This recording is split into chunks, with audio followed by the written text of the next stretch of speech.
Hello and welcome to the Pro Detailer Magazine podcast. We yet again have a very, very special guest with us. Today we have Nicola Reed of 55 Details. Hello. And you may have seen Nicola on a recent YouTube video that we did, a video interview, so we'll be ensuring we do not overlap content, but we have an awful lot of very interesting topics to talk about today. We are joined, just to add a bit of glamour, by Aaron. Hiya. And today it's going to be an interesting one. From my point of view, it's a topic that I always put my foot in my mouth. Bong, it's my tea. Knocking around the equipment. Just sitting there with his Dr. Pepper, his vape and his tea. We didn't need to hear that. And it is the sort of topic that I normally put my foot in my mouth with and then look awkwardly at my shoes. But you're not flexible enough for that. That's true. I haven't seen my shoes since 1997. And it's a terrible cliche, this. You're the first lady we've had on the podcast, and here we are talking about women in detailing. And it seems like a terrible cliche, and one that people are doing more and more, which is on the whole good in terms of we need to talk about it. But on the other hand, it becomes itself, we get this position where, oh, you're a woman, let's talk about women in detailing, rather than let's just bloody talk about detailing. And I don't know, what do you feel about the state of sort of women in detailing at the moment, where the atmosphere around it? Definitely agree with you on that sense. It's always difficult to know what angle it's going from, if you know what I mean. Mm-hmm. But yeah, it should definitely be celebrated on skill alone, really. It's it should be a meritocracy. It's incredible to see, don't get me wrong, like having a lot of women in the industry. Mm-hmm. It's very cool. But yeah, skill alone would be awesome to be noticed by. Exactly, to be justified by what you can do, not just by the fact that you're lacking a Y chromosome sort of thing. I always put it like that. Again, I get in trouble for that sort of thing. But it's become a bit of a cliche, and I think there are lots of things that are contributed towards it. I think the more recent cliche, we've got some manufacturers getting behind it, which is in principle good. But again, if it's seen to be commercialising it, that's not necessarily good. And then the other thing I see, there are actually quite a few female detailers around the world, but they don't necessarily make a big song and dance about it, which is perhaps how it should be, I guess. No, it's certainly when you sort of get involved with groups that involve obviously female detailers and that, and you realise the extent of how many there are out there. Yeah. It's very, it's very, very cool. But yeah, it's what angle it goes from, really. Yeah. And it being, you prefer to be known as a detailer rather than as a woman detailer. There's no, putting that label is entirely pointless on it. But then there's the other side of it, because, and we've touched on this before, but quite a few of the famous social media women detailers aren't averse to donning quite tight clothes and taking photos that appear to be a polishing car, but also, I don't want to say sexualised detailing, because the very thought of sexualising detailing is really quite disturbing. It's a great name for a company, that. Sexualised detailing. So I don't know, from a bloke's point of view, there's the risk to be a bit cynical and go, oh, well, the only reason she's famous is because she's, wearing those. Every time I wear leggings and go on a photo, people just ask me to leave the funeral. So it's that sort of balance of, that's one way, play to your strengths in a way, because it stands out, and you do. And some of the followers we've interviewed Detailing Girl, we've interviewed Justina and stuff like that. And this is the thing, both of them expressed a desire to be known purely as detailers, and that's what is important. Yeah. But at the same time, both in the past have, I wouldn't say provocative, but certainly an interesting sort of filming approach to things, which would not be advised for, say, Ian, for example. I mean, some of the photos that we see. Well, my OnlyFans subscription says different. But no, that's not even. Sorry, just so incredulously funny. See, stop looking out. Weird. Big Sealy 44. But that's also to point out that that's not a criticism of the way they go about things. It's unfortunately the most direct route to market, as it were, or historically has been. Well, play to your strengths, yes. I guess. As I do with the OnlyFans. So when's the Rolls Royce coming? For the benefit of the tape, he's crying. So there's that. And then you also end up with these sort of, these kind of cliques slightly, as you were saying. And it becomes, it's identifying it because women rather than identifying because of skills. And the question is, how, as a female detailer, do you stand out in the crowd without it being because you're a female detailer? The answer has got to be skills. Yeah, it should definitely be the skills alone, really. Unfortunately, like you've explained, it's a stereotype that comes with it. You certainly won't catch me doing any details in leggings or anything like that. Certainly not my look. I don't know what to say there. Definitely not for me, that. But yeah, it's like you say, it's such a tough point of opinion, really. It's literally, it can go one way or the other. Like I don't what's the word, envy, or were you about to say? No, that was definitely the wrong word, because I don't envy anyone. But it's more that, I don't know, I don't blame people for taking that route, if you know what I mean. But yeah, I think for something that is technically based so much on skill, of how well you do with a detail, with your business, all of that coming into it, it should definitely be recognised for that skill alone. Yeah, no, I'm 100% with you. And the other side of it is, we've talked about within the industry. What about talking about challenges and advantages outside of the industry, or rather specifically to your customers? Because you were saying how in the past you've had to, one of the big challenges you have is you've got a customer coming along, and a customer could be male or female, but still sees female detailer, and for some reason there are prejudices out there that means, oh, well, actually, no, I don't think you are good enough to do my car. And how do you overcome that? I've certainly, I can't literally sit here and say that's exactly what happened, because obviously I don't know the extent of how that person was actually thinking. It is difficult to go customer, though. Are you saying no because you're a massive sexist? Or are you saying no because you just haven't got the money?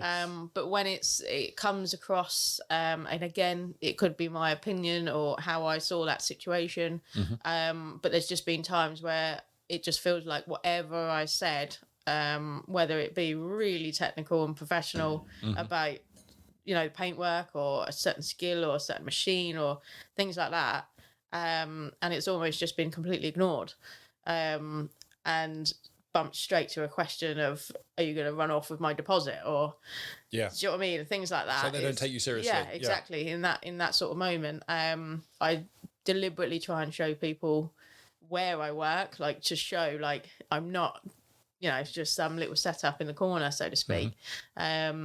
But yeah, I have felt that I've had to really push to show how serious and how professional myself and my business are. And it's in a wider motor trade thing, because there is the old, I mean, dating back, I think I've mentioned this already on the whole running away with a man from the motor trade from the Beatles, but was also how if you go to a garage, is that I've got friends who are women, and I have accompanied them on times, because they'll go there and say there's something wrong with my car, and they say, yeah, we need to refill your indicator fluid. But if I'm premium air. Yeah, exactly. Exactly that. And so there is this impression within the motor trade that it's kind of a male dominated thing. And it's the same if you look at, for example, the Resto Mod Garage TV programs that you get, particularly in America. It's predominantly hairy blokes who go hoo-yah for no apparent reason. And then if there is a girl in it, they're normally in tight sort of, tight trousers or tight jeans rather. And it's all very sexualized all of a sudden. And it's not just about CV joints, which is what anything like that should be purely about. I think that goes to any trade, as it were, plumbers, electricians, anything like that. It's trades. I'm trying to think if there's an inverse situation, because, for example, and again, you think cooking, I can kill people at 20 paces with my cooking. That's only beans on toast. And there's this kind of general, and I'm talking about the general stuff here, not my own opinion, but general stuff is that there's, I don't know, women in the modern family. I'm being so careful here. There's a stereotype that says, probably from the 1950s, it's entirely wrong and absolutely, deplorable, that women are in the kitchen and so they're better at cooking. But actually, if you look at... we've got a spare shovel there. Yeah, exactly. But first of all, Ian was a chef, and he's definitely not a woman. And but the other thing is, if you look at the likes on TV, you've got Mary Berry. I'm trying to think of celebrity female. You've got Lawson, Nigellarella, and the microwave. Yeah, but then you counter that. You've Angela Hartnett. Well, of course, you're going to know more of these things than I do, because I don't watch cooking programs. Oh, neither do I. Oh, okay. But my point being is that even that, which is perhaps considered stereotypically and wrongly a women's trade, actually, if you look at the celebrity side of it, it's all Anthony Worrell Thompson and Ainsley Harriott. This slightly dates me, I suspect, but I don't even know if they're still alive. I just remember Worrell Thompson's beard was amazing. But so what I'm trying to think is there a comparison that's inverted to detailing? If you see what I mean, where men are trying to break into it. It's like nursing, for example. A man says, "I'm a nurse." 20 years ago or 10 years ago, there would have been a snigger at the back, wouldn't there? There would have been a... Whereas now, that's not the case so much. Now we need nurses so bloody much in this country. I'll take anybody. So you're a dog and you say you're a nurse as well. That'll do. Yeah. Stitch me up. And it's this challenge, isn't it? And the question is, how the hell do we break this sort of stereotype and this this element? And I think it's going to be a matter of the elderly dying off. Well, that'll help. Definitely. I think it is pretty much that. Once that kind of generational gap starts to shrink down more and more, then it's going to become absolutely.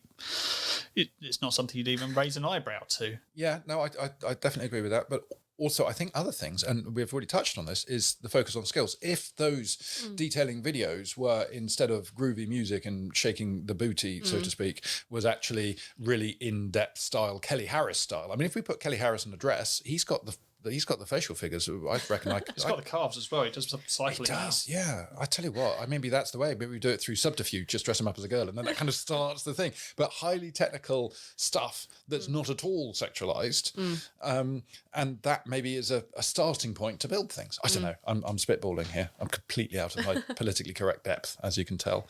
Way to go solving sexism in under 2 minutes there. Well done. Yeah, I'm going to have a medal. So we've got, obviously being a woman in the detailing industry has some advantages, but not all of which you want to milk, so to speak. And then it has some challenges which are difficult. I mean, for example, when you've got somebody over, and you're doing I don't know what you call it, kind of a walk around of a car, and this is what I can do and stuff like that. How do you convince people, regardless of their level of misogyny, that you are the person for the job? Try and keep it simple in a way, because with anyone, if you go like too professional, too big wordy, it could probably scare them off if they don't even know what you're talking about, so to speak. I suppose knowing your audience. So it depends entirely. Yeah, like you say, it's if someone's quite relaxed around me, I'm quite a relaxed person. If they're not, then I struggle sometimes, and it does make me direct straight to the strict professionalism of it. Literally trying to explain what I do. I don't think that's a bad thing, I think if I was, I don't know, it depends on my viewpoint. I guess there are some people who probably just wouldn't take it. Yeah, if people are like lapping up what you're saying, then you feel more confident to carry on and, be true to yourself sort of thing. But yeah, I think that's one of my biggest troubles anyway, is reacting to who you're talking to. So if they literally show no interest, I can struggle on that sense, which again is why I said like it's an opinion of moments, because you don't know exactly how you're thinking in compared to there's a very human element to it, that's isn't it. But it's just being made to feel like you're a bit silly, perhaps. It can if you end up being too professional, straight-laced with customers, you lose the opportunity to kind of create that kind of bond with them, but to actually connect with them, and that's where you actually get a lot of the trust from customers in the first place. Is if they can relate to you, they relax around you, and you can then talk them through everything in a nice, sensible way, rather than having to read them out terms and conditions. It's kind of the same as like being here now. Like if this was the first time I was meeting both of you, then I would be so like, I'd be scared. I'd still be on the driveway, not wanting to come in. You'd just be admiring the series. But because like I know you and I feel a lot more relaxed. It's definitely that approach. That's probably my biggest struggle is speaking to new customers, that sort of thing. So that's an internal confidence thing, which I think affects, to be honest, I think that affects across the genders and across all sorts of barriers, because I talk to a lot of detailers who, and often it can be, maybe it's a bloke thing, is that the nerves, the reaction to that, the defense mechanism is aggression. Whereas with women, and again, I'm making a stereotype here, which is probably totally wrong, and I'll get in trouble for it. But at the same time, it's that on the whole, and I see this in my brief experience of women, is that if they're scared or nervous, they'll back away. There's none of this kind of making yourself bigger and scarier thing, which I think is metaphorically what's happening on Facebook. When you get people who are fundamentally insecure, they either become absolute what's a polite word to say knob end? I can't think of one. Or they just retreat and they try and kind of back away from it all. So it's a really interesting thing, and it'll be an ongoing thing. But I think it will for a long, long time yet. Yeah. Although it's like you were saying earlier, it's very norm now. There is always going to be people that just won't agree, so to speak. Well, I think then follow Ian's principle and just wait for them to die. And if you need any tips on how to accelerate the process, probably off camera. I do a pamphlet. Yeah, it does. You just have to be part of his club. Back to OnlyFans. The other thing is, in terms of how much it's changed already, there has been, I've been in the trade for over 10 years, one way or another, and there's definitely much more discussion about it now than there was even 5 years ago. So it's surely going in the right direction. Yeah.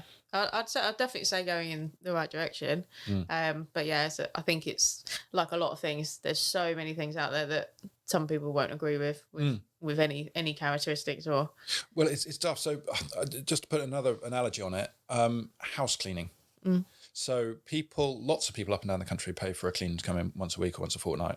And they pay good money. And this is what I was having this discussion with a detailer earlier today, in fact, is that they'll spend 40 quid a week on getting the house cleaned, but they won't spend 40 quid a month on getting their car cleaned. They can't kind of conceive the comparison, even though it is an area where you spend a lot of time and there's, all sorts of issues. But traditionally, and again, potentially in trouble here, but traditionally people who clean houses on the whole are women. And it's just how it's panned out. And at the same time, in fact, there was a car valeting company in Wales that was, I think, 3 women, and they originally started as a house cleaning company, and then they went into valeting, and I think were more successful in that way in terms of making more money and all the rest of it, so stuck with it. But for example, my partner, if I say I've cleaned something, she will come over and say, no, you haven't, you've missed this, this and this. When I say I've cleaned the kitchen, what I mean is I've spent 3 hours getting all the limescale off the kitchen tap. I haven't removed the dead mouse from under the floorboards. It's not my job. I'm just focusing on the tap, but that's just how I'm wired. And so you could say, and I've seen this pattern throughout sort of groups, and so you could argue that women have more attention to detail, which is exactly what you want for detailing, but then suddenly you're bringing it back into a kind of a biological comparison, which is exactly what you want to avoid. It's like saying tall people are better at doing Range Rovers. For the roofs. Literally. It's true, but at the same time, there's you don't want to necessarily focus on that. Short people already have enough time. Short men. It's tough. I've heard.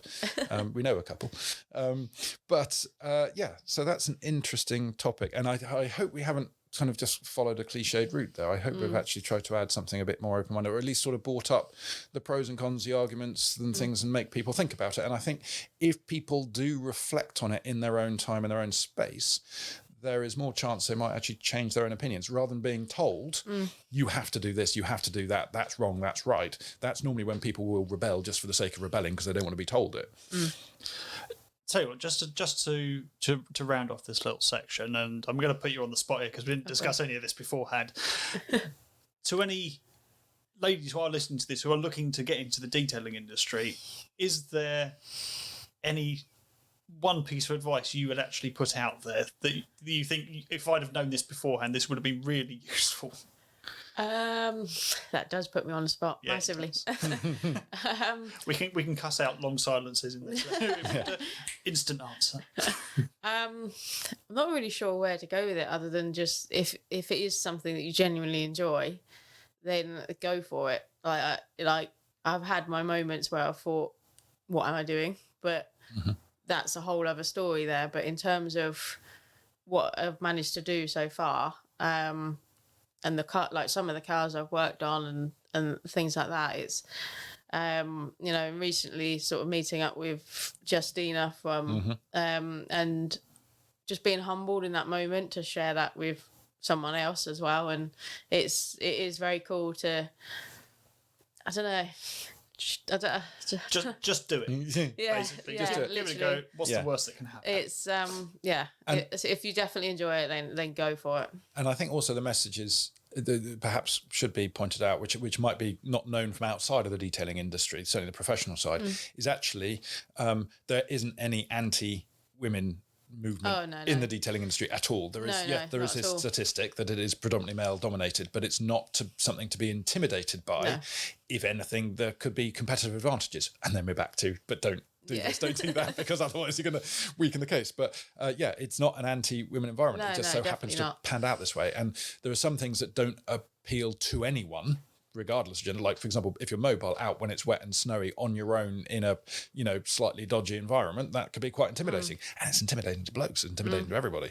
So there are certain aspects of the job that perhaps it is nerve-wracking, but then there are other aspects of the job where you're going to be perhaps more comfortable than blokes will be. Yeah. So I don't know, it's a tricky one to cover, but is a very tricky I think it's important that at the very least we just talk about it. Yeah. And that's exactly what we've done. So I think we are going to go on and take a little break now, and we're going to return shortly, and we'll be covering some more interesting topics.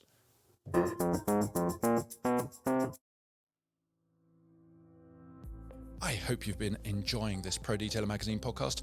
I just wanted to let you know of 3 very special offers we have running at the moment in honour of the return of Waxstock after 2 years. It is Sunday the 5th of June in Coventry as per. The first deal is a ticket and a show guide sent out a week before the show. Postage is free and it costs £20. The second offer is a ticket and a t-shirt, which is sent out a couple of days after ordering. Postage to the UK is free and it's £25. Final offer is the mega pack with issues 5 to 14, a couple of Waxstock guides from past years, a Pro Detailer Magazine sticker and a Waxstock ticket, £50. UK delivery is free. All available at prodetailermagazine.com. Anyway, back to the podcast.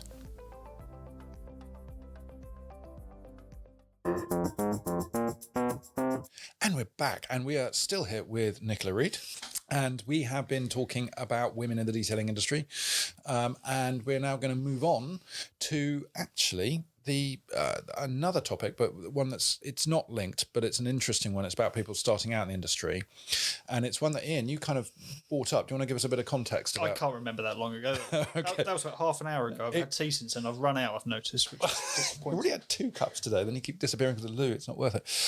So, speed of learning, and this is an interesting thing. So, in the industry today, if you set up as a detailer, there's an expectation that you know how to use every sort of machine under the sun. You need to be able to apply every sort of coating under the sun. You need to be borderline good enough to work in a body shop. And you need to be able to win Salon Privé and other concours competitions at the drop of a hat. So no pressure. And I think this is an endemic problem that we've got, is that, and again, it boils back slightly to terminology, is that detailer as opposed to valeter, as opposed to car washer. But you get these people who have been in the industry a year or two, and I think they feel this pressure coming onto them, and there are kind of 2 ways that you can go. You either get really intimidated by it all and kind of back away, or you BS your way through it and you end up with these people who've done half a day training and a year or 2 working, and they're suddenly, claiming to be something that they're not, purely in the interest of keeping up appearances, I think, to an extent. Whereas, there's an element when it comes to being a good detailer, you need to have knowledge. And knowledge is important, knowledge of paint types, knowledge of machine technologies, knowledge of different pads and compounds. And that is sort of textbook stuff you could probably get from YouTube if you find the right source. But again, there are a couple of books. There's a magazine I've heard about somewhere that's got some information in it. I don't know, I don't read. No. I say I don't, I can't. Yeah, it's the Braille. So if you've got the right sources, you can build that knowledge. Then you've got experience. And experience is, again, really, really important. And this is where the Dunning-Kruger effect comes into it. This is I think we've referred to it quite a few times. This is the effect when you're first starting out. You gain a lot of knowledge very quickly, and you see the curve going straight up to how much you think you know, and then your experience kicks in, and people start asking you more technical questions because they think you're at this level, and suddenly your confidence, if you like, crashes back down, and then slowly builds up over a longer period of time as you actually pick up the skills that you find you need most. Yeah, and this is the thing with experience is it's quite a difficult one to judge because it's not purely the passing of time. So I've talked to people who've worked in the industry for twice as long as me. They've been 20, 25 years, yet their knowledge isn't up there. and their skills aren't necessarily up there. And it's because the experience hasn't been furthering them. They've picked up something, they've done something, they've just repeated for 25 years. Whereas I know other people who are at, say, a 5-year point as a detailer, but all those 5 years they've been sponging, they've been pushing themselves, they've been doing training courses, they've been doing all sorts of things. And as a result, they're in a very strong position, and you feel reassured by their level of understanding and knowledge. And again, knowledge versus understanding, there is a difference there. You're talking about, okay, here's a good example, is outgassing a paint. So we talked about this briefly before. But if on the internet you go onto a detailing forum and say, right, this car's just fresh from the body shop and I'm going to put ceramic coating on, how long should I last? How long should I leave rather before I put a coating on it? And then you will get a ton of different suggestions. You'll get people saying you can do it immediately, people saying you need to leave it for a couple of months, people say, a variation between those points. When actually, if you understand and have knowledge about paint, the question is, or rather the answer is, it depends. It depends on the type of paint. It depends on the type of lacquer. It depends on all sorts of things. The answer is ask the body shop. Yeah. But you would hope that a detailer, if for example you ask the body shop and say what paint's gone on this, you then feed that back to your detailer, and the detailer will say, oh, okay, in which case you leave this a length of time. But again, this is where the knowledge bomb falls over. Is I've seen detailers who say, oh, okay, so you're doing this sort of paint, you're doing that sort of paint, and they don't necessarily have the knowledge of the paint. Yeah, they've got the Rupes, they've got the Instagram account, but it doesn't mean they've got that knowledge. And equally, you've got people with 20 years experience behind them, and they still don't have that knowledge because they haven't pushed themselves to it. So what in terms of practical stuff, Ian was talking about tell us about your movement into the detailing industry, because you've been in since the noughties. Late noughties. Late noughties. Yes. But you were able to learn in a more organic fashion? Yeah, I guess so. I mean, when I started out, the sort of the first machines I had were a Cyclo dual head polisher. I remember that very machine. A Kestrel -6 kind of thing, and it picked up fairly quickly from there. With the Bigfoots were just about on the market, I think, when I started, maybe just coming on. So long throws became a thing, and I was able to basically grow with the knowledge that was being built at the time. And I didn't feel like I was coming into anything behind in the knowledge. Now I think when people come into the industry, it's advanced so much in such a short space of time that it can probably be overwhelming. You're expected to go from 0 to 60 in a very short space of time, without the ability to make the mistakes that you have to make to learn on the job, or with a lot of the, I don't want to say questionable training, but I will say questionable training because I don't care. Yeah. Out there, the people that don't explain the process, they just explain the last steps, if you like. So you do this, you will get this result. You don't find out why you're getting that result, and then you can't go back and work out what's going wrong. No holistic understanding of the whole thing. And again, it's like, say, single stage paint and paint transfer. The number of posts I've seen when somebody's got a pad with some red paint on it, said, oh my God, I've taken the paint off. And you get some people saying, oh, you burnt through. And then you get other people going, well, what car was it? Because if that was a single stage car, that's perfectly normal and not necessarily a burn through. How long, out of interest in, because Nicola, you've got an interesting background, how you got into detailing, so we'll come that as an alternative. But don't ask about my interesting background. No, we don't want to go. It's series 7, episode 6 of Crime Watch. It's something like that. Yeah, there's a record somewhere. I'm on a list. It's fine. He's kind only of the good ones though. He's kind of a big deal in places. Yeah, but how long? Now looking back in retrospect, how long when you started did it take you to feel confident about what you're doing, and how long in retrospect did you feel you were competent in what you were doing? Because there are two different things: confidence and pittance. Competence, yeah. Again, Dunning-Kruger. I think I started to feel very confident after a year and a half, and that crashed down. And ever since then, I'm still only just sort of. You never not on an upward curve for me. You're never not learning in this industry. Apart from head injuries, that was sends me down the curve after a good concussion. So such things as a bad concussion, the rush. No, but I think I agree with you there. It's every day is a learning day. I don't really care how long you've been in the industry, what you think you know, that everything like that. Every day is a learning day. Not everything's a revelation, but everything's a little, just another little piece of the jigsaw puzzle that you hadn't. It might not be, a new skill. It's just an alternative way of doing things which works in a certain situation. I think I referred to when we were doing the heavy cut test. Yeah, and I think we brought this up in podcast a couple of weeks ago as well. But we had the Angel Act system that was sent over with a medium cut, and it took a lot of lateral thinking to work out why that was working as it did. And once that little bit of knowledge actually clicked into place and it went, oh, okay, that fits in there, that particular scenario, that's why it's working. We've carried that over and given that advice to other people as we've gone. Yeah. And it's just a different way of looking at things more than just learning new skills altogether. Yeah, different way of looking and understanding more deeply. And I think people I see kind of the old dog detailers playing lip service to every day is a school day because frankly, you come across wrong if you say, no, I know everything.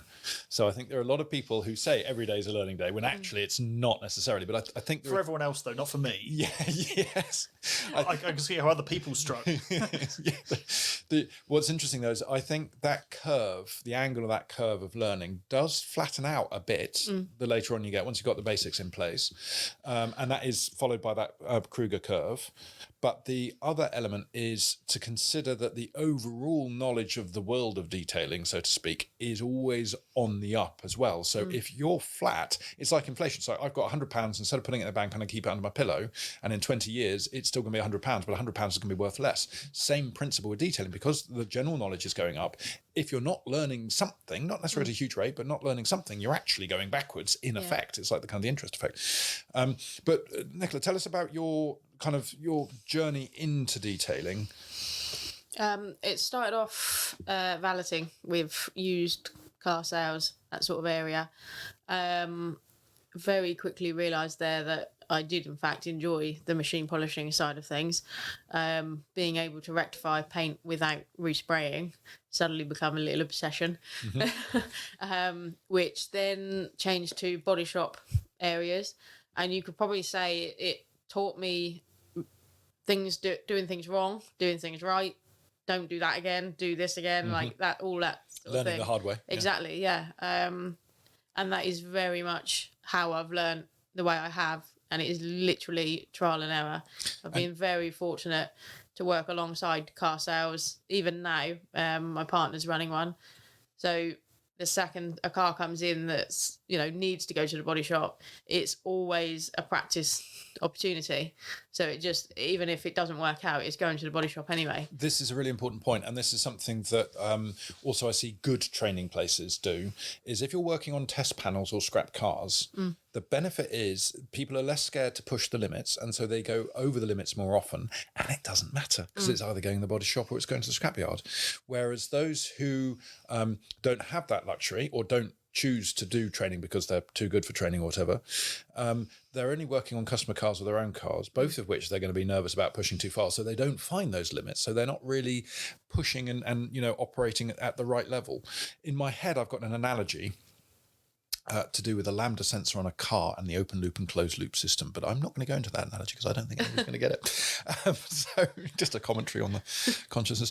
But that is a thing, is to constantly be pushing the limits, and then you know where the limit is, and that limit will gradually grow. And that is a key part of the training. It's quite funny. I remember a conversation with you very early on in our, I don't want to say friendship, but association. I was going to say relationship, but that's even worse, isn't it? Yeah.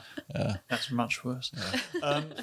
Where, again, this was back in sort of 2014 or something like that, and we were talking about paint depth gauges and bits and pieces like that, and you took your sort of opinion of it from what you'd learnt from quite a few different people that you talked to in the industry, because obviously you were flying all around the place in the early days of PVD, and you said, well, it depends on who you're talking to, because there's I won't name names in it, but there's a detailing shop up further up north than I've ever been, and you said they didn't use paint depth gauges because their attitude was, well, if we burn through, there's a body shop next door and we can just put some more clear coat on. So it's it's very strange how some people will take that knowledge and develop it and learn it, and some people just adapt whatever knowledge is out there to their particular situations. Yeah, which is a sensible way of doing it. And I mean, paint depth gauges, it's hilarious because first of all, you've got the accuracy, you've got the calibration, and unless you've got a really good encyclopedic knowledge of it all, they're a guesstimate at best. Exactly. Yeah, that's all I tend to use it for. Literally. To be able to tell, one, if there has been any bodywork, because it would really throw off. Yeah. The vast difference between panels, that sort of thing. It's like you say, it's a guess really. It's just an idea of what's going on under there. You're just scoping an area. Exactly. And then you get somebody to say, "Oh, I don't need a depth gauge. I can just tell," which may well be the case in say 90% of cases. Maybe they've got really attuned to go wrong 10% of the time. Exactly, and you're bust. But this is what I mean. So. At the time when we were discussing this, my thoughts were not, shock. It's like a little bit of a bit of an unprofessional way of doing it. Now I kind of look at it and go, well, yeah, they've got their process. It's that they're not relying on what is unreliable information. They're just trusting on their ability to assess a panel correctly, but not treat it with such such kid gloves that they know they can do something about it if something does go wrong. Yeah, and again, it's from a point of view of running a business, and I boil back to Kelly Harrison because in the olden days of Detailing World and stuff, he used to take all sorts of microscopic photos of paint and do all sorts of detailed stuff. Now, if you're doing that on every customer car, it's never going to be profitable. But at the same time, if you just bang a car in an afternoon, give it a quick one stage, whack a bit of wax on it, suddenly car is in brackets detailed. There's a balance to be struck between those two extremes, and it is a personal thing based on what you look for. But then at the same time, there'll always be somebody out there that will criticise it. Oh, there always will be. You can guarantee that. And then you get other people. So, for example, back in the day, there was a detailer who was his not his raison d'etre, but his sort of focus was on, I'm going to take off as little clear coat as possible. And he was a good detailer, and I think he's a very good detailer. I know he's very good. Yeah, and he is a very good detailer. But then a lot of other very good detailers took the piss out of him, not necessarily to his face, though. And they would talk to me about it, of course, yeah, and say, yeah, but that's fine. But it takes him an afternoon to remove a light defect, where we just bang him with a heavy cut, get rid of it straight away. And as a kind of sequel to that sort of comparison, there was a post not long ago on an American site, which is a guy saying, look, and apparently I think it was somewhere in Texas, and everybody was wet sanding or heavy cutting cars straight off. And he said, look, the problem you've got with this is the owners getting the new cars, then suddenly 50% of the clear coat is being removed by your aggressive techniques, and they come back to be polished again in 3 years' time. There's nothing left to play with. And that is, again, a fair point. From a detailer perspective, from a money-making perspective, what's the quickest way of getting a car that looks pretty shoddy to look really good? You hit it with a heavy cut, you refine, you're done, you move on. And that's a sort of balance. And it's a sort of a learning curve. And the problem is, and this is something I see, is that if people don't have a holistic understanding and the knowledge to back it up, the ways they mask it with BS. And that's where a lot of the problem happens, I think, on the interaction between detailers. And it's a bit of a nightmare. And how do you do it? And it boils in the training side. I see people who come to me, say, when they're applying to PVD, and they show me half a dozen certificates of training. What the first thing I think is, well, good, they're being proactive, they're going out there. Then you look at those, and I know from experience, from what I've heard, from when I've attended these days as a fly on the wall, there is a real mix. So some manufacturer accreditations, it's sales training. Yeah. Then you get some accreditations and training, which is product application, and it's product training. It's not the same.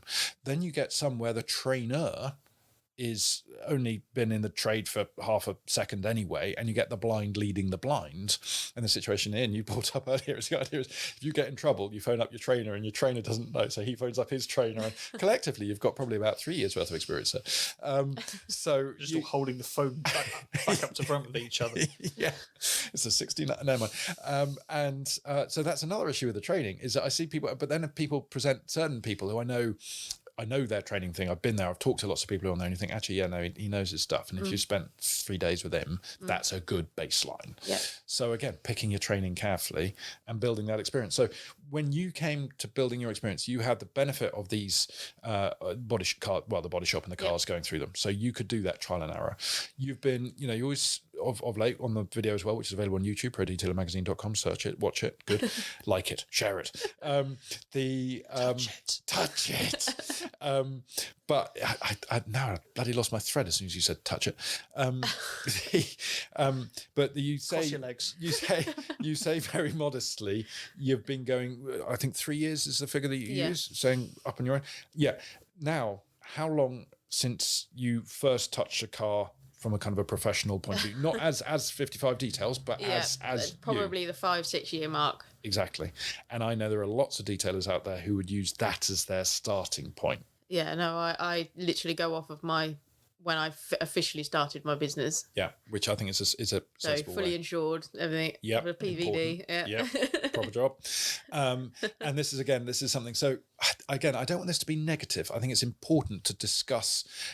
So those out there who maybe are relatively green and have had this sort of crisis of confidence, don't worry, it's normal. It's how you respond to it that matters. It's go out and get some training, go and shadow another detailer who you know is good, not who just says they're good.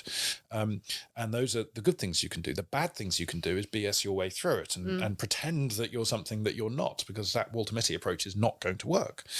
And it also brings the whole industry down. So yeah, that's the whole thing, training versus experience and quality of training and accreditation. It's an interesting topic. Is there anything you can think of that would be any other top tips, Nicola, that would help? I think the only thing I've kind of been able to be in the position of saying to try is literally the trial and error. It's literally the only way. That's the way I've learned anyway. Yeah. And I think you do learn from your mistakes, definitely. And I think it certainly makes you a bit more humble, I'd say. But yeah, no, literally that, really. Just trial and error, just really just practice. Well, let's think practically. Say you're a one-man band detailer, and strangely enough, you can't go and buy a Ferrari Enzo to work out what it's like to polish carbon fibre. No, of course not. No. But what you might be able to do is go down the Scrappy and get some panels. Not that there are many Enzos in Scrappies, but there are lots of different cars with different materials. And also look at things like motorbikes and stuff, because again, they have a whole different set of materials, anodized materials, for example. And get these things and just do it. And this is the other thing. People are thinking, well, if I haven't got customers in, I'm not making money. And if I'm just practicing on my own in a enclosed room, so to speak, I'm not making money, so it's a waste of time. It really isn't a waste of time. The ones I see making huge mistakes are those with zero experience, very little training, going straight in, and the mistakes they're going to make and the cock-ups they're going to make and the damage to their own reputation they're going to make by not being at a certain level before even starting. Yeah. And, about 50-60% of applicants I get to PVD, I will say, go back, come do these things, point out what they're doing right and encourage them, point out what they're doing wrong, and very gently, because I don't have any idea whether these people are, how they're going to react to it, very gently say, no, actually do this, do it, perhaps do it a little differently, or perhaps do that, maybe do this, and then come back in 6 months. And of those, only half of them are still around in 6 months. And when they do come back, often they have followed the advice and they've taken that on and they've actually made these changes, and you can see they're stronger for it. I mean, I've worked with you quite closely trying to turn your business around. And it was just little details. You weren't flash in the pan at that point. You were already established and you were just having in the doldrums, should we say.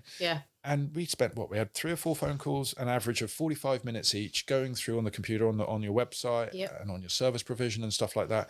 And it's just, it's helped you. You're back up and, feeling positive. Massively. It was an eye-opener to the little things that needed, well, I say needed to change, but it's just benefited me from changing. And not even just that, just having a reasonable voice to talk to. Oh, who was that? And just know that you're not going mad in your own mind, and what you're doing is right, so to speak. And you just gotta go with it, so to speak, as well. Well, having that sounding board, and again, in terms of seeking advice, obviously it's included as part of being PVD. But if you're not in it or don't want to be in it for whatever reason, things like you might go and talk to another detailer. But what about talking to a business consultant? What about talking to somebody who's got a completely different third-party view? And particularly with a proper consultant, the one thing that they can do is say that you're wrong. And it's easier to take. If it's from a peer, it's like, well, that's just your opinion. I think you'll find that actually, Yeah, because friends and family, we love them. But there's a certain level of, and that's what I needed from you, was definitely that professional side. It was, I mean, it can be phrased in a way. Perhaps you're doing this wrong. I'm just thinking it.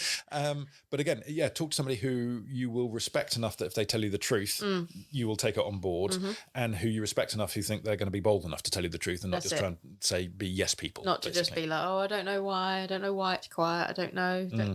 Exactly. Sometimes you need solutions. Come on, get your head together. Let's go. Yeah, exactly. Knuckle down, get it squared away. That's it. So, after that heavy-going, detailing chat of running a business, I think it's time to lighten the mood, and we'll go for 10 quick questions. Unless, Ian, you have anything on the topic. You're just looking at me, but I don't know if that was... No, you were looking at me, asking me about lightening the mood. That's what you want. I don't give a shit. It's very difficult to tell with Ian whether he's aroused or bored. Both sometimes. So, as you know, we have these 10 quickfire questions, which, due to my inability and incompetence and just general morality, it's never quick. But what is your current car? My current car is a BMW E90 330D. And you parked it in the driveway. I didn't know you were going to come in, because you've got other cars, haven't you? I've got, I share an X5 with my partner. That's no better. That is the daily. From where we live, literally, mine stays parked up, keeping clean. Oh, but it's not clean today, is it? No, I didn't want to say anything, but sign of a good detailer is a dirty car sometimes. What is the first car you detailed? Now, I'm not going to be totally strict on this because we're going back into the mist of time, but the first car that, in living memory, the one that, I don't know, I'd say the car that made you think, hey, I want to do this professionally. It was a classic old pink Corsa that had faded. Classic Corsa. Yeah. Will they ever say that? In 40 years' time, It's probably the classic faded paint is probably the better way to say it.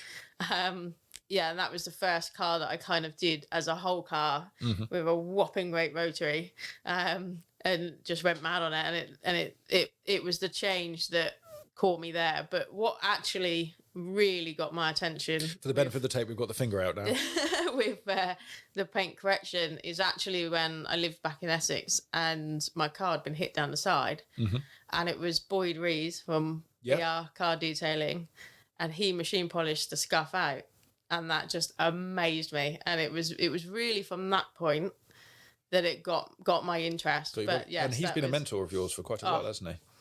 He's always, I see always on the post, he's always there backing up, encouraging you. He's literally my best pal. I don't have many friends. I can literally count them on one hand, I'd imagine. And I think that's good. It's been pointed out, actually, in the industry, you do get that, as you can build some really good friendships with fellow detailers. Yeah, Boyd is definitely. Whereabouts did you live in Essex? I was in Colchester, lived in Colchester. Oh, okay. But brought up, do you know Rain? Yeah. Yeah. I'm from Southend. Southend. Yeah, you lived in good Essex. Yeah. That's saying something, being Colchester. But the thing is, we both left. Yes, we got out. Fine. It was before Brexit. So what is your dream car, regardless of detailing? Forget machine polishing and all that jazz for now. What all the dream money in the world? Definitely the Mustang Shelby. A good old Eleanor. So a 69 fastback Mustang. 100%. Nice car. Have you ever actually driven them? Nope. Okay. You know how they say don't meet your heroes? It's probably atrocious. I'm about to say it is. It's like navigating a boat, but with more noise. Yeah. It's, I'm given a couple of big American cars there. The noise is worth it, but yeah, it's a funny experience. It's normally are with classics, to be fair. Yeah. Even just moving them about at the unit is. It's intimidating. Yeah. Well, having worked classic car company, we have to jump from one car to the other. And in the old days, gearboxes and clutches was on the other side sometimes, and you had a button where your pedals were for your headlights and all sorts of weird things you don't realise until you play with these cars. But no, Eleanor would be even more vague than your BMWs. How many buckets do you like to use? 3. And you see, I prepped you on this question, and you started off with 2. So just keeping up appearances. But then I remembered you have one for your wheels, don't you? So, yeah. It's wheels and 2 for your paintwork. Yeah. When's the last time you washed a car? It's been a while. Okay, deeply personal question. Ceramic or wax? Ceramic for me. Explanation? I don't have one. Okay, fair enough. Ferrari or Porsche? No wrong answer. You said no wrong answer, then you told me off when I said both. Yes, that is the wrong answer. But if you actually stuck to script, if I had to, then I'd probably go for Porsche. Okay, interesting. Subaru or Mitsubishi? Now here we can have a disagreement. Yeah, this is a childhood thing because my sister loves Subarus, so of course sibling rivalry. I said Mitsubishi Evo, so. Ian is in control of the mixing deck. I think we'll just have to talk about this later. Okay. Flex or Rupes? Flex. 100%. Cool. What would be your dream car to detail? To detail. If it's a slightly ropey Mercedes A250, then We can make your good dream news come for true. you. It's a bit difficult because I've been very fortunate to do a lot of classics recent. So your mind goes wild with a lot of the older classics. Do you actually really. enjoy doing them? I do. Cool. That's Massively. important. And are you the Audi S8 you had in? Are you not referring that as a classic? Are you? You can Is make it me a feel classic, very old. technically? It's a retro classic, a modern classic, you could call Okay. it. I think. In what do you think of? I think it's a mistake. Technically, Yeah, an anomaly. an anomaly. Yes. Okay. Yeah. Well, yeah. We won't get into this argument now. Or later. It's true. Would you prefer on a nice Sunday afternoon to go for a drive or go for a detail? I would say go for a drive. Yeah. Almost every. Has somebody broken that rule yet? It's not a rule, but answer differently. John nearly did. John nearly did, didn't he? Yeah. No, he said both. With business head on, it would be obviously detail. But Yeah. I think it's more that I used to, because it used to be a weekend when you first get started, the weekend thing. That's so an interesting when thing. you're now not in a weekend thing, it's Yeah, now you could do got to other do something things. else on your weekends, haven't you? Yeah, domestic chores, Yeah. tax returns, all the fun stuff. Yeah, Adulting. Literally. yeah. No, I'm just thinking is how many of us, just as a random point of reflection, started just doing on weekends because that's when we were free from work or school or whatever. And yeah, I'm the same. And I got back from uni and work on the weekend. I just spent all of Saturday night polishing a Peugeot 306 Yeah. badly. I think everybody was the same. Ian, did you? Afternoons because he used to do split shifts. Of course, Schweffing. Yes. Interesting. Anyway, so upon that point of reflection, it leads me to thank you very much for coming all the way up from deepest Devon and 55 details, which is Columpton. Yep. Columpton. Just adding some bass in there. And And a South African accent, apparently. is it South African? Oh, I've never been able to master that. And hopefully we'll get you back on the microphone soon. But in the meantime, I wish you all the best of luck for 2022. And thank you for having me. It's been It's been a pleasure. awesome. Been a pleasure and an honour, Nicola. awesome. All right then. Well, thank you very much for listening. And it's goodbye from me. Bye from me. And bye from me, I guess. Ta-da.